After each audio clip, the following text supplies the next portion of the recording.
You're listening to the Rack and Roundtable podcast, episode number 57. I'm your host, David Oria, and I'm here with my co-host. Chris Agana, and our guest today was our very own Rxyl Jinon.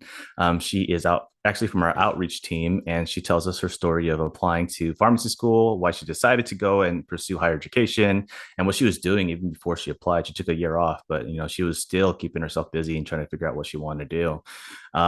She goes by your girl Rxyl. If you, Yes, your girl. it's your girl Rxyl. So we think you guys are going to enjoy this conversation and get to know other members of our team. So today we have a very, very special guest with us.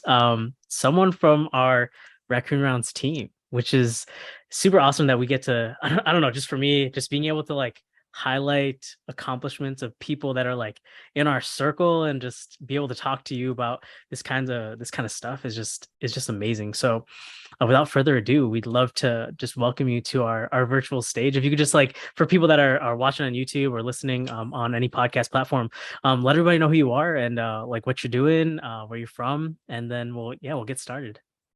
Okay. Hey guys, my name is Rexyl. I am currently at Tucson, Arizona. I am a incoming pharmacy student at the University of Arizona. So very, very excited. And I am part of the Raccoon Rounds family within the client relations section. So very happy to be here. Thank you, David. Thank you, Chris, for having me. Of course. And this month of August, we are actually highlighting back to school. So, as Rexel mentioned, she is going to be starting her pharmacy program pretty soon. Summer vacation is dwindling for you. It is, you guys, and the time is going by so fast. There's not Enjoy. enough time in the day to do everything I need to do. It's crazy. But I want to talk about the whole process, not just you getting ready to start, but like I guess you still an undergrad and you preparing to even apply. I mean, is this something that you've always wanted to do? Was this a goal from right out of high school or even when you were in high school?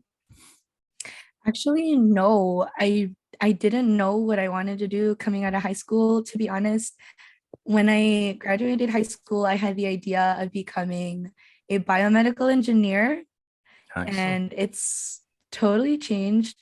Um, yeah, and then throughout the years, I kept my major. My major was within the sciences, molecular and cellular biology, and I kept it throughout the 4 years. But it wasn't until my last year where I told myself that I want to do something. I want to do something big. I want to go back to school. I know I could do it, but I don't know what. So I did a bunch of shadowing and I did a bunch of research about different careers. I know I didn't want to do a couple things, but it led me to pharmacy. Yeah, it led me to pharmacy. Talking about it and also being in the how do you say it? Being in the industry because I've Mm. been a pharmacy technician now for about almost 2 years. So it just led me to it.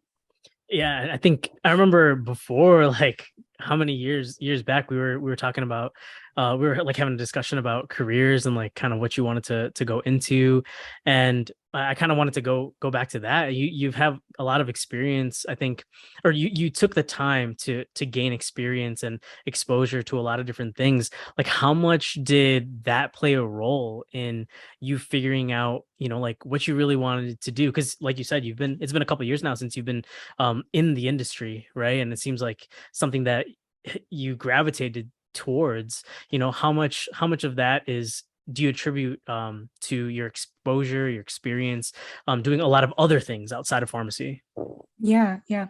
So in the beginning, like when I was in high school, I wanted to do something in biology because I took a biotech class and I really enjoyed being in the lab and knowing what I wanted to do. So I tested that out during my undergrad. I did a lab aid position, and what I did was I helped a certain lab with like quality control and also gathering samples and things like that. And after that experience, I got a little um I felt secure in my decision that I don't want to go that route, especially with the repetitiveness and like lack of social interaction. I know now I'm a person who needs to talk to actual people and not to a petri dish. So it's a lot of that. Also, I learned that I really like talking to people. With another job that I had in undergrad, I was a I was an office, how to say, an office ambassador or an office aide, and I was on the front desk. So, and when I was leading a team that was managing like the front desk, it was really exciting being able to be part of something that's bigger than myself, and also like interacting with people who have even like different interests as me, but just talking to people all the time really is cool. Yeah. Besides what I went to in pharmacy, because everything from the lab and what I learned at the office job, it kind of mixes into what I'm doing right now as a technician. So, I mean, with your pharmacy technician job, how'd you land that, by the way, being a Yeah. college student? Yeah, just referral. So Nice. Alyssa, who's also part of the client relations team, her and her sister were working at the office that I'm working at right now. And they referred me to this job because I could learn more things about the healthcare industry and also get a better grasp of what I wanted to do. So it was through them that I got into it. And then basically what I do in the job is I talk to patients about their medications and do medical reviews. So more in the clinical side, very different from what people think of what pharmacy is. So it's really exciting to see how much it's grown and what the different avenues you could take. And it really opens your mind of what you could get into with the pharmacy field. Yeah, I think I'm sure that helped you a lot, especially applying to pharmacy school, to as far as just your experience, because I know that's something that you definitely have to talk about.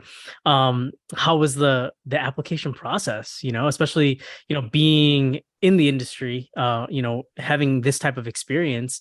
Kind of take us through that, because I'm sure a lot of people are interested in some sort of like pre-health field or the healthcare in general.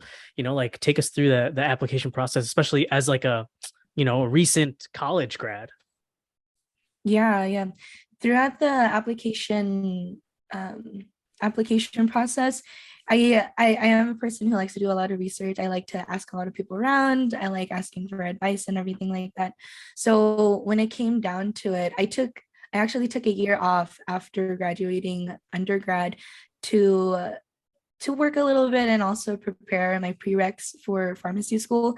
And so during that time, I would ask people who I knew that were going to be in my cohort, and also people who I know were already current pharmacy students. So with that, I got a little taste of like what the University of Arizona really wanted, and the experiences that I had and how I would write my personal statement and things like that. So one of the things that I thought was really interesting is that when you're applying to like professional schools, especially when it comes to the medical field, they don't want to hear that you want to help people because they hear it all the time. So you need to find like the deeper meaning of why you want to go into healthcare, or why do you want to be a professional. So trying to find my reason was one of the hardest things that I had to do, especially when it came to applying. But eventually it came to be, I really want to go into pharmacy. I'm giving you my personal statement right now. um, but I really want to go into pharmacy because I want to educate people, and also I want to be a accessible resource, because out of all of the professional like healthcare providers out there, pharmacists or like pharmacies are the most accessible, and I think that's really important when it comes to understanding your health. Nice. That's my whole just. As far as I know, you got this job through some friends, obviously Alyssa, and then you were able to ask students who are currently in the program, who's in the cohort. I mean, I guess what was my question going with that? I guess what advice did they give you? I mean, was that when you knew eventually that that the schools don't want to hear that part, that kind of answers? I always want to help people. Like, where did you get that answers from? Because if anybody wants to apply, I mean, there's certain people that they should be reaching out to, right? Yeah, exactly. Like for the students that I was reaching out to who are planning to go into pharmacy school, they're actually pharmacology students as undergrad. And so they get a refresher course of what to include in their application. So they get this from the school and the people, Mm. like the College of Pharmacy. So the people who are Wow. looking at the applications, they give you they give you a slideshow. So in that slideshow, it explains to them like what you should include in your package and things like that. So really going to the source of where you want to apply, and also going to the students who are already going there for like undergrad, it really is a really big resource, because you're not gonna be beating around the bush, or you're not going to be wasting your time looking at different things. You're going to be cutting to the chase and actually like focusing on things that they want you to have or want you to highlight in your application. That's true. Like, first, like major props, like for doing that, being like super resourceful. I think a lot of people like kind of downplay the importance of that, just resourcefulness in general, and and just from like my own personal experience, using different types of, there's a lot of like blogs out there, like review site websites. Reddit is a good resource for that, like any type of like discussion board, student doctor network, just to name a few, for people that are going into the healthcare field. Very, very similar experiences is what you're saying too. But as like someone that's also been like part of the like residency review, like resident application review committee now, dude, you're so right. It's like, it's not about just giving that cookie cutter reason why, right? And so it's a lot of going into more depth, and I think that also reflects in like the interview process as well. Is that like, so for pharmacy, did you have to go through that as well, like some sort of like committee interview, or was it one-on-one interviews, and how did that look like for you? So because of COVID, we had to do my interview virtually. So it was very different. So what they would do is I would schedule a time to do my interview, and I would do it through my computer. They would give us prompts to write out of like what our responses would be, which is normal, what you would have in a regular interview. But when it came to like your like verbal responses, they would give you a prompt, which you would never, like, you don't have any prompts beforehand. They just give you 30 seconds to think of what to say, and you have to blurt it out in like a minute of like what your Oh. response is. Yeah, it's Wow. like, it's different Wow. because you're just looking at yourself in the camera, and then you're Wow. seeing what you look like. You're like, this is an actual person. Like, you have to pretend, or you have to, there's just like so many things too. Like, it's crazy. Like, what do you think about like a certain thing in healthcare? Like, what do you think about these ethics and stuff like that? Like, how would you Mm. respond? And you get 30 seconds, and then you just gotta blurt it out and just press okay, move on to the next question. It's so Sounds anticlimactic, and I'm just like, okay, this what? is how I get into pharmacy school. But I get it, it's COVID, but Yeah. I feel like it's nicer too, because it's not so nerve-wracking, like you're being with a bunch of like interviewers or Right. just one-on-one. But I don't know, it felt very I don't know, yeah, very anticlimactic. It Sounds like wasn't as really. exciting. It wasn't as exciting as I wanted it to be. So, but I mean, maybe COVID is kind of coming down. It's not as bad as before. Maybe it'll be different, that we'll go back to in-person interviews. But that was my experience. How do Yeah. you prepare for something like that? I mean, because I mean, does someone give you like example questions of what to prepare for? You know what I mean? Because I would go ahead. Yeah, I think so what I did, I asked a lot of questions. So one of the offices that I used to work at before focused on interviewing and like helping Mm. students get jobs. So that's why it was just so easy for me to reach out to the people who looked at my resume like 2 years Mhm. ago and be like, oh, can you help me out again? I'm doing my interview for pharmacy school. They're like, yeah, and they give me props. Like, one of the things was that even though you're looking at a camera, you got to make sure like it's props, like you can see your face, like it's like you're at eye level. Another thing was that if you have notes, do not write them anywhere, just memorize them. And because if you're going to be looking anywhere on your screen, even if you have sticky notes, they're going to know, and you're going to look Mm. weird just looking at one Mm. place that's not the camera. Also, like be natural with it. One of the things that they told me too is just they want to get to know you as a person. So it really is just telling yourself, like, pretend this isn't virtual, or pretend that there's an actual person there, because there are actually going to be people there like watching your video and seeing how you are as a person. And especially with healthcare, if you can't socially interact as well as you should. Like it's going to be difficult for you to get into schools and also like Yeah. get positions that you need, because it really is an important part of being socially like you can't be socially inept. Like you have to be able to do that. So being able to do that virtually, I think it still is important even in the interview process.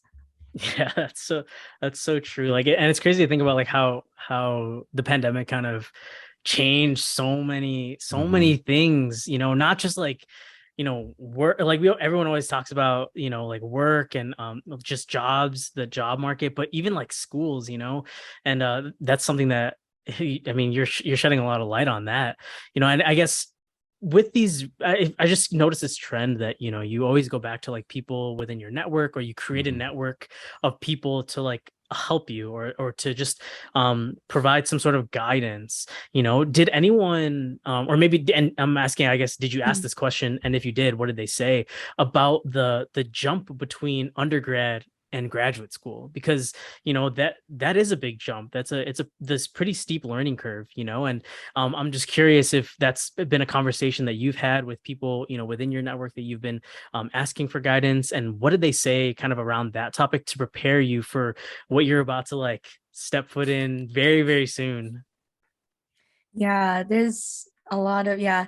I asked a couple people, maybe to mention a few names. Alyssa is a fourth year pharmacy student, of course. Also, Micah, from Yeah, Utah. You know Micah, right? Yeah, yeah. she's really great. She's a pharmacist too right now. Mhm. I think she's been a pharmacist for a couple years. Also, one person in New Mexico, Vince. So if you guys are in this podcast, you gotta keep following along because I want to give you Shout out to names. Micah and Vince. Shout My out. goodness. But yeah, like one of the things that they would tell me is that what you're gonna be like, especially the first year of pharmacy school, no matter how what type of learner you were in undergrad, they're gonna teach you a different way of learning the first year, the first semester. They're gonna teach you how to study effectively, how to manage your time better, and like also what skills or like what how you studied different topics at school and how you're going to have to be using that into pharmacy school. Like for example, like one of the pharmacists that I talked to, they said that how well do you know? Okay, that's going to be a big factor of like how you're going to do Mhm. it in pharmacy school. One of the things they also told me is that to stay ahead and also focus on the learning objectives too. So those are really good. Take advantage of the people who are doing the exact same program as you and get their notes, get the slides that they have, get the past exams, because believe it or not, professors will recycle it. So a lot of that. Also trust in your peers, because one of the things that really like hit me recently is that the peers that you're going to have in pharmacy school or whatever graduate school that you're going to, you're no longer competing with them. They're going to be your group, they're going to be your teammates. So thinking about that is really is it's different, because in undergrad they're like, oh, I got to be valedictorian, oh, I have to have a higher GPA, I need to get into pharmacy school, I need to get into medical school, but you're already in, so what's the point of competing? So I think that was really cool. And I love how you reached out to different people, not just within your state. I mean, you just mentioned like three different states where you're reaching out to like people who are in the pharmacy school or who are pharmacists already. I do want to compare something right now because I feel like with you, waiting for the first semester to start, you've had this summer to kind of like relax and also kind of mentally prepare. With you, David, before you went to medical school, you had a couple of years in between, right? So I Mhm. want to know the difference between the preparation between both, because I know there's a lot of people out there that Mhm. might think, I want to go to grad school. Maybe it's been too long, or maybe I'm a fresh, undergrad, and I don't know if I want to go straight or whatever. I mean, for me, I can't imagine going back to school, man. Like, I'll admit I that, don't man. blame you. Me and David are kind of crazy. but you guys have definitely got like this mentality, this mental space where it's like we could do this. You know what I mean? So let's, I guess, Rexel first, then David Yeah. in comparison. Yeah, Yeah. give me some time if they rethink about that. So just to make sure like I understand the question, like what did I do to prepare during the week break or the year break or Yeah, since summer's almost over, I mean, I guess since it's only been like what, 3 months or so, but like it's a Mhm. good comparison, I think, to see 3 months compared to a few years. Like, have you Yeah. been doing anything to prepare? Have you been able to like relax at least, or? Yeah, yeah. So, yeah, during the last year, I took a few prereqs. I think in total it was about maybe 3 classes at a community college. So it was very, very chillax. Also during this year, I've just been working a lot. And Mm. then trying to fit in vacations here and there with a bunch of friends, mainly on the West Coast, which is nice because since I'm working, I gotta save money too. Your girl is gonna go to farming. I'm gonna be broke. I'm gonna have the negative money, you know. But I think finding finding time to spend time with the people that you want to spend time with, like do the things that you want to do. I think it really is important because I know a lot of people in undergrad who wanted to get into it right away, and of course they're enjoying themselves because they have one less year that they have to worry about compared to me taking a year break. But when I think about it, you have to like figure out your priorities, like your financial situations, like are you even sure you want to go to school? Like how sure are you that you want to go into Mm. the type of school you want to go to? And that's what I took my time doing this year. And like I'm like you, Chris. I was like, do I really want to go back to school for 4 years? Do I really want to like rack my brain for like 3 years of like high intensity information, just shoving everything down my like ugh. So really figuring out like, is this really what you want? You really have to figure that out and just be sure of your decision because school is a lot of money and that really is a big part of your life that you have to dedicate. Yeah. So yeah, a lot of self-reflection, a lot of small vacations with really, really good friends, and spending time with family. Yeah, that's what I did this year. That's I mean, I can relate. For me, so my situation was very, very different. I took 2 years in between going from undergrad to med school. And part of that reason why was because I didn't get in the first time. So I had to take Mm. another year. So that first, I would say like, that's the initial maybe like 3/4 of my break I was spent like grinding, like I was trying to get my like, more experience. I was trying to I was get doing research. I was working in the ER and stuff. So I really was trying to like get more experience, more exposure so that I had things to talk about. And that would help me with my application. And then, but once I finally got in, then I just like, it was just like, all right, like I'm in, like time to, just relax. And so I like moved to Australia for like a little bit. And then, just, Dang. yeah. So I like, it was like, just, okay, I worked hard enough for this path, for It this was like, so random. I'm sorry, Australia. I was like, I know I like backpacked in Europe or something like that, and then all the way on the other side of the world, I went to Australia. it Just was live there my casually. that was my like, because and I say this to everybody too, like people that get into med school and they're just like, oh, like, is there anything I should do to like prepare? I got in, like I got in, and is there anything I need to do to like prepare my mind? Should I be studying things right now? And I'm always like, dude, don't study anything. Like you will do enough studying during your 4 years of med school.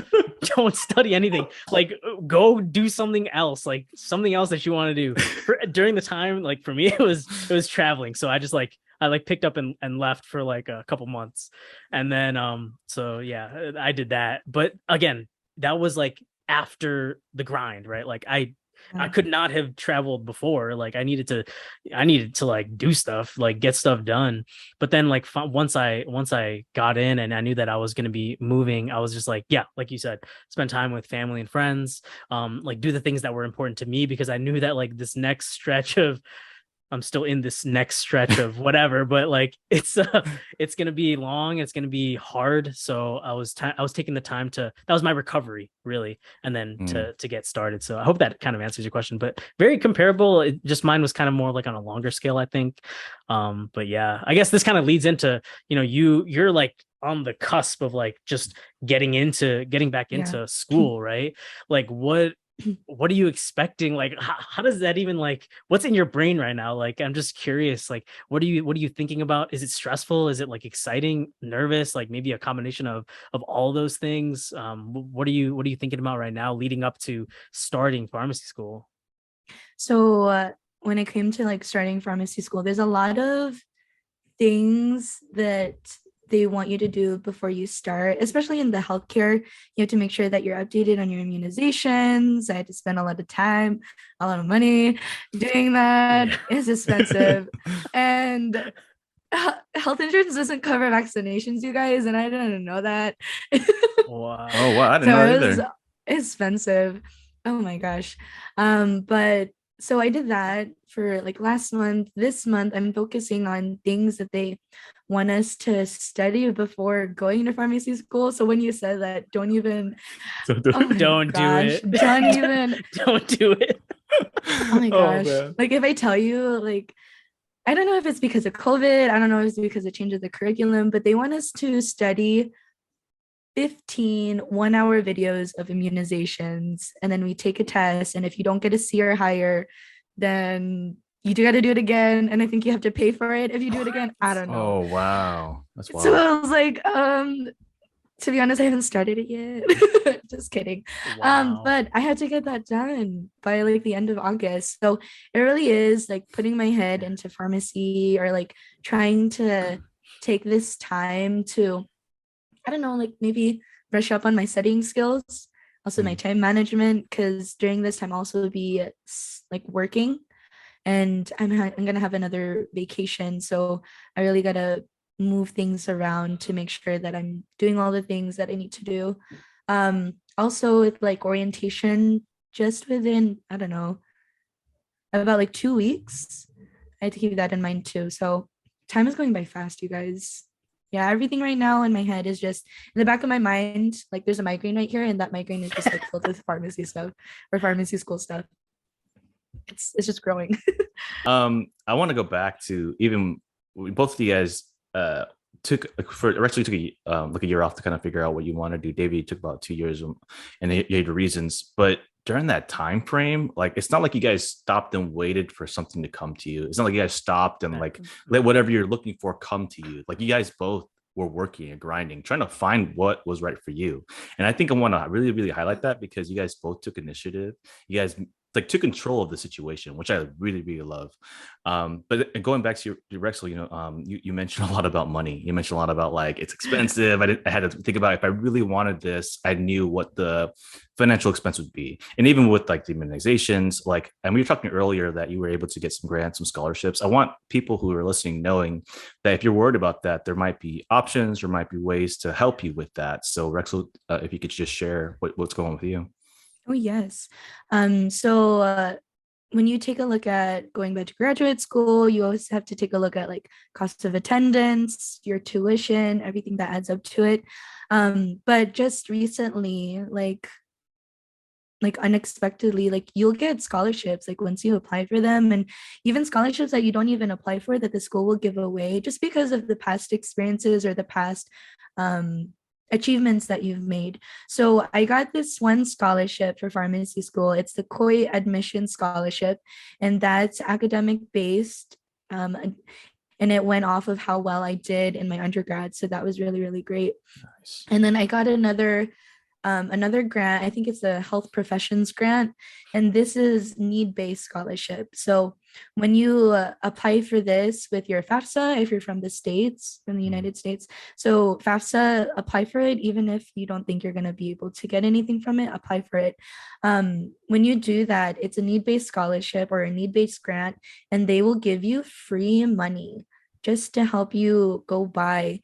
And it really does help a lot because knowing how cost of attendance is, like how much you'll um, be able to get out of loans, knowing that you have that financial backing, if ever like anything does happen during that time, it really is like it's a relief. It's like a weight lifted off of your shoulders. So just know that there are things out there that you can apply to, that it'll support you. Like they want you to go to school and they want to support you during that time. So they'll give you all the resources that they can give.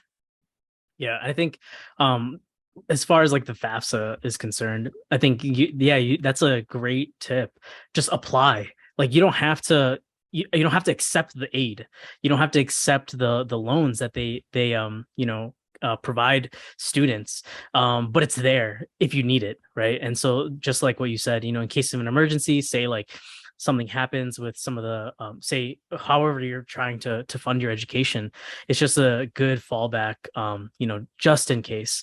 So I think that's something that a lot of people you know should always be aware of, especially when applying to professional school, graduate school, or whatever it may be. um I don't know where I was going with that, but I think that's like I guess I wanted to get your advice for other students that are trying to go, take this path, right? You've gotten a lot of input from people that have gone before you, right? And I'm sure you are now going to be like this wealth of knowledge for people that are going to now follow you, right? What are some things that you wish you knew before applying? Some things that you didn't know, but you got pieces of advice from other people that really helped you out, and that you think would be beneficial for other people to hear that want to go on this path as well. Yeah, I think one of the things that really does help is that when you're thinking of what you want to do, when we grow up, when we're like kids, we hear about like a certain number of jobs or a certain number of positions. We're only exposed to so many things. But when you go to school, or when you think about all the things, the different jobs that you could do with your major, or even without your major, like you could do things that you didn't even study for. Do I say this a lot, do your research, don't be afraid to ask questions, and also shadow, because within those things that you do, like it'll help you figure out the type of person that you are, your likes, your dislikes, also like open you up to a whole new world of possibilities, because we're only exposed to so many positions or to so many things that you never really know what's out there unless you start looking, and you start looking early. Like for some people, they don't have to know what they're going into starting undergrad. They don't need to know what they're wanting to do after undergrad, like their freshman year. You could take time afterwards too, but within that time, don't don't waste it by doing things that you aren't searching for, like your purpose, or searching for things that will excite you or give you purpose in life. So don't how do I say this, stay curious, or I like that. stay looking Mhm. for what you really want to do, because that, I mean, that'll make you happy. And we only have so much time in this life, and like we only have so many things that we could do. The day is only 24 hours long. Like do what you can to make the most out of it. Yeah. And I love that. I love that. It's just like, just don't get complacent. I mean, you could take a break to figure things out, but just don't Yeah. complacent, right? Yeah. I mean, that's awesome advice. I want to know, have you been looking down 10, 20 years from now? I know that you're starting just within the month, but it's always good to have a vision of where you want to be because you're pursuing this career. So let's say 10, Yeah. 20 years from now, where are we going to find Rexel? Where's Rxyl? Where's she at? I don't know. But I think 10 to 20 years from now, to be honest, especially, I mean, there's other things going on in my life too, you guys, as a Hmm, lot of you guys know. And we have to talk about that, of because that course. goes into your decision of what you want to do in Yeah. your career. So your girl is gonna get married next year. That's freaking Your girl. crazy. Like that's Let's go. crazy. I love how you refer to yourself, your girl. I love every time, every podcast you've been on, you're like, it's your girl Rexel. And I love that. Oh my goodness. But yeah, like I don't know, because with my Oh, fiance, he is he's in the military. So when you take those things into consideration, especially like if you're gonna be like healthcare professional, like when they're in the military, so you got to stay in a certain place, you got to do a certain thing, you got to think about your family. So where I see myself, 10 years, 20 years, I imagine myself with kids. I imagine myself being a per diem pharmacist. That means that I could work whatever days I want. I can make my own schedule. I still have everything I need when it comes to my salary, or how I work. But the thing is with per diem pharmacists, you just don't get the healthcare benefits. But if you're in the military, Mm. you already have it. So I'm thinking about being a per diem pharmacist, and during that time, I want to be able to work in a clinical setting. So hopefully that's in a hospital, and I want to be able to talk to patients in that way, work with a team of doctors. Heck, maybe I might even work with David. Let's make it And happen. then and then just like just be involved in patient care and things like that. And also again, like educating, being there for patients, being a liaison of like a wealth of information. But again, figure out what's important to you. And I know in 10 to 20 years from now, like my family's going to be important to me too. So that's where you'll see me.